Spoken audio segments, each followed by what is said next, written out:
dan penyampaian pengumuman dan penetapan calon paslon tetap.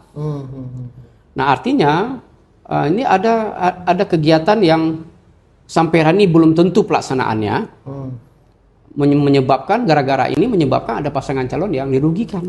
Iya.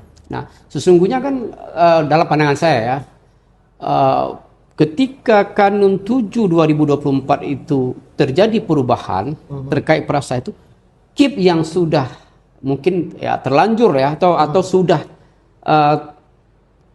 termuat keputusannya dalam putusan nomor 17 itu segera dalam kesempatan pertama, wah ini ada kekeliruan, ayo kita revisi.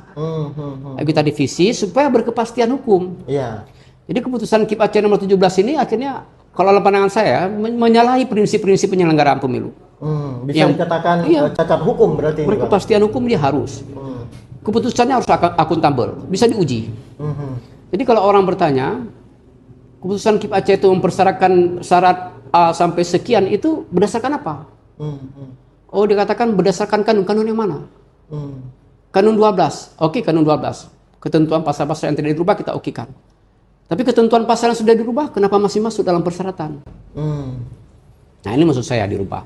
Karena di dalam keputusan KIP Aceh nomor 17 itu juga ada lampiran 3, Bang. Lampiran 3 itu berisi surat pernyataan yang bertentangan dengan calon, nama A, menyatakan sungguh-sungguh bersedia menjalankan MOU Helsinki. Betul-betul MOU Helsinki dan Undang-Undang 11 tahun 2006 tentang pemerintahan Aceh dan aturan peraslaannya.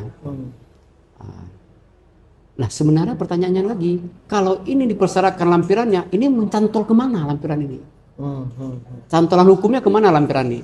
Ke Kanun 12, kanunnya pasal itu sudah dirubah, mestinya dirubah keputusan KIP Aceh ini dengan surat pernyataan lampiran 3 juga berubah. Jadi surat pernyataan oleh calon yang berisi sungguh-sungguh bersedia melaksanakan peraturan perundang-undangan yang berlaku nasional dan peraturan perundang-undangan yang berlaku bersifat khusus di Aceh, di atas materai.